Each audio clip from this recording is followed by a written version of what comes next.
Good morning children. पिछली कक्षा में हमने नीलकंठ पाठ का विवरण किए थे जो उपवाचक पाठ है और इसकी लेखिका कौन है? महादेवी वर्मा है। तो थोड़ा सा पुनर्कथन क्या है हम इसका करेंगे। मोर और मोरनी के नाम किस कारण रखे गए? क्योंकि मोर की नीली गर्दन के कारण मोर का नाम रखा गया नीलकंठ और उसकी छाया के समान साथ रहने वाली मोरनी का नामकरण हुआ राधा। तो इसे इनके पशु चिड़िया के बोलते से बच्चों को खरीद कर चिड़ीमार ने बेचा था, दुकानदार ने खरीदा, दुकानदार खरीद के अपने सेठानी को दिया, वो अपने घर में लाके रखी। उसके बाद उसके साथ कई पशु पक्षी साथ रहने लगे और अपने आप को ये नीलकंठ क्या है, जो मोर है, उनका सेनापति और संरक्षण यानी उनकी रक्षा करने के लिए अपने आप को नियुक्त कर लिया, यानी अपॉइंट कर लिया। सवेरे उनके सब खरगोशों को, कबूतरों को, आदि सेना को एकत्र करके यानी एक जगह जमा करके उन्हें खाने ले जाता और घूम घूम कर मानो सबकी रखवाली करता था। खरगोश के छोटे बच्चों को उनकी अगर शरारत पर उन्हें कान पकड़कर ऊपर उठा लेता और तब तक वो आतंक गर्दन न करने लगते, उधर उन्हें अधर में लटकाए रहता, अधर यानी होठों में पकड़े रहता। कभी उसकी पैनी चोंच के खरगोश के बच्चों का कर्णवेद संस्कार हो जाता है, यानी उसकी जो चोंच है एकदम बारीक सी, इसमें तो उसकी से उसका संस्कार हो जाते हैं, उससे जख्मी हो जाते हैं वो। पर वे फिर कभी उसे क्रोधित होने का अवसर ना देते, यानी गुस्सा आने की क्या मौका नहीं देते, अवसर यानी चांस नहीं देते। क्रोधित, क्रोधित का अर्थ क्या है? बहुत ज्यादा गुस्सा आना।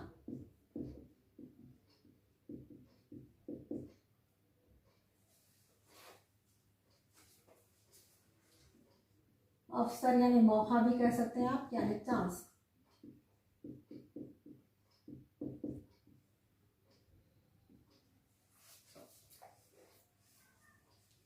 ऐसे ही किसी स्थिति में एक सांप जाली के भीतर पहुंच गया, यानी अंदर चला गया। जीव जंतु भागकर इधर उधर छिप गए, सांप चला गया। यहाँ पर देखिए, चित्र देखिए, पेज नंबर 93 पे यहाँ पर सांप दिखाई दे रहा है, जो सांप के मुंह में खरगोश का बच्चा है।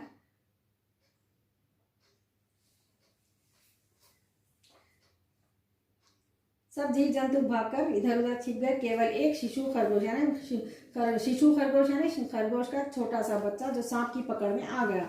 निगलने के प्रयास में यानी कोशिश करना, प्रयास करना, प्रयत्न करना,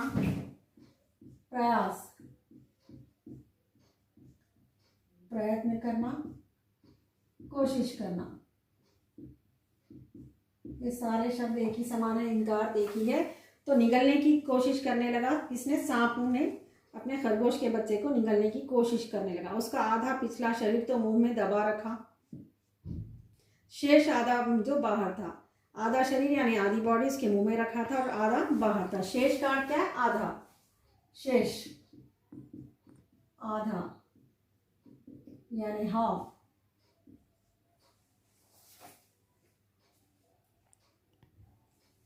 उससे चींची का स्वर भी इतना तीव्र नहीं निकल सकता था, स्वर तीव्र नहीं निकल सकता था, जो यानी स्वर यानी जो आवाज थी, स्वर, ध्वनि भी कह सकते हैं आप इसमें, ध्वनि, आवाज। तीव्र यानी बहुत तेज नहीं निकल सक रही थी, उसकी आवाज बहुत जोर से नहीं आ रही थी, क्योंकि उसका आधा शरीर सांप के मुंह में ही था। किसी को स्पष्ट सुनाई नहीं दे सका। स्पष्ट यानी खुलकर, क्लियर सुनाई नहीं, स्पष्ट यानी क्लियर। स्पष्ट का अर्थ क्या है बच्चों? क्लियर। तो उसकी आवाज क्लियर सुनाई नहीं दी। नीलकंठ दूर का स्वर भी इतनी, नीलकंठ दूर ऊपर झूले में सो रहा था, उसी के चौकन्ने कानों ने उस मंद स्वर की व्यथा पहचानी। चौकन्ने कान यानी बहुत ही अलर्ट रहता था। चौकन्ने का क्या है? अलर्ट रहना, सतर्क रहना। चौकन्ना, सतर्क यानी अलर्ट। तो किसके कान में ज्यादा चौकन्ने थे? ये मोर के। तो उसी ने ये आवाज सुनी, मंद स्वर की व्यथा पहचानी। मंद स्वर यानी जो बिल्कुल धीमी सी आवाज आ रही थी वही पहचानी, और वह पूंछ पंख समेटकर सर के एक झपटे में नीचे आ गया। संभवतः अपनी सहज चेतना से ही उसने समझ लिया होगा कि सांप के फन पर चोंच मारने से खरगोश भी घायल हो सकता है। उसने समझ लिया, उसने पहचान लिया, महसूस किया कि फन मारने से, फन पर चोंच मारने से खरगोश भी घायल हो सकता है, यानी जख्मी हो सकता है, इंज्यूर्ड। घायल का अर्थ क्या है यहाँ पर?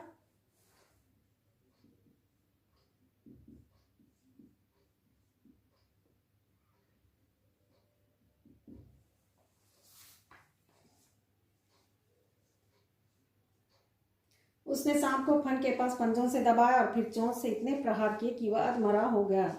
उसने सांप को फन के पास पंजों से दबाया, उसके पैरों से हाथों से दबा, फिर चोंच से इतने प्रहार किए, चोंच से प्रहार किया नहीं, इतने हमले किए कि वह अधमरा हो गया। पकड़ ढीली पड़ते ही खरगोश का बच्चा मुख से निकल तो आया, परंतु निश्चेष्ट सा नहीं पड़ा रहा, यानी कोई दम नहीं था, अधमरा था। राधा ने सहायता देने की आवश्यकता नहीं समझी, यानी मोरनी जो थी उसे आवश्यकता यानी कोई ज़रूरत ही नहीं समझी सहायता देने की, यानी उसकी हेल्प करने की कोई ज़रूरत नहीं समझी, परंतु अपनी मंद केका के से किसी असामान्य घटना की सूचना सब और प्रसारित कर दी। यानी आवाज़ से ये जो घटना हुई, जो इंसिडेंट जो हुआ उसे प्रसारित करना ने सब में ये वायरल कर दिए। ऐसा हुआ। माली पहुंचा, फिर हम सब पहुंचे। नीलकंठ जब सांप के 2 खंड कर चुका था, सांप के 2 खंड करना है, इसमें मार दिया उसे, यानी 2 आधे आधे पीसेस कर चुका था। तब उस शिशु खरगोश के पास गया, रात भर उसे पंखों के नीचे रखे उष्णता देता रहा। उष्णता देना ने गर्मी देना, उष्णता यानी गर्मी देना, यानी ताप, यानी उष्णता लाइट से भी दी जाती है। उष्णता यानी सूरज की गर्मी को, ताप को हम उष्णता भी कहते हैं। तो इस तरह रात भर उसे उष्णता देता रहा। कार्तिकेय ने उस अपने युद्ध वाहन के लिए मयूर को क्यों चुना होगा? मयूर किसका नाम है? मयूर क्या है? मोर को मयूर भी कहते हैं, जो समान अर्थ में इसको कहा जाता है। मयूर का, मोर का और एक पर्याय क्या है? मयूर।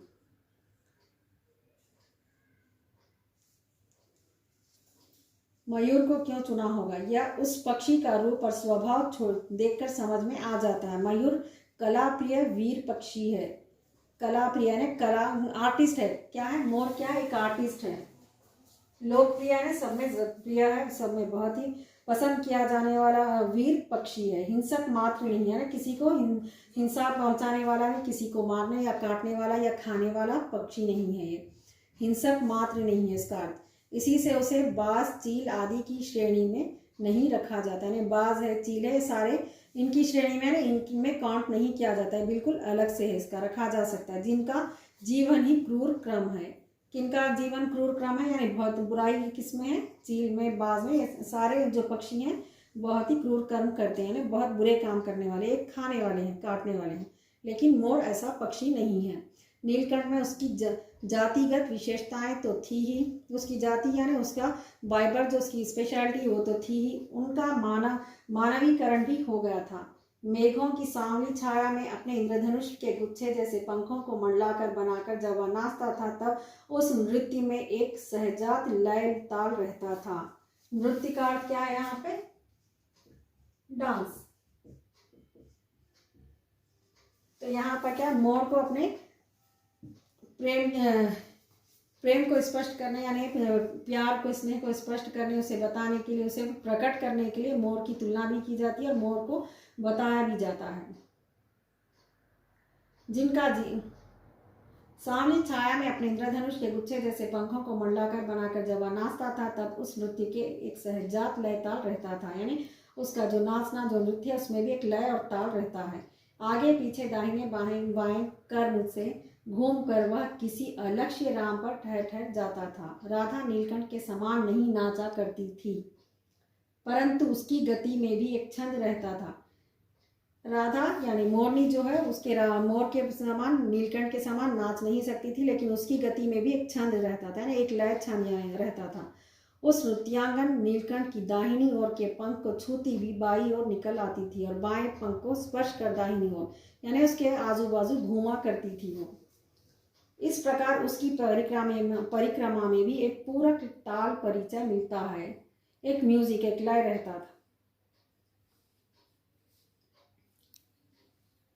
नीलकंठ ने कैसे समझ लिया कि उसका नृत्य मुझे बहुत भाता है, यह तो नहीं बताया जा सकता, परंतु अचानक एक दिन वह मेरे जाली घर के पास पहुंचती अपने झूले में उतरकर नीचे आ गया और पंखों का सतरंगी मंडलाकर छाता बना तानकर नृत्य की भंगिमा में खड़ा हो गया।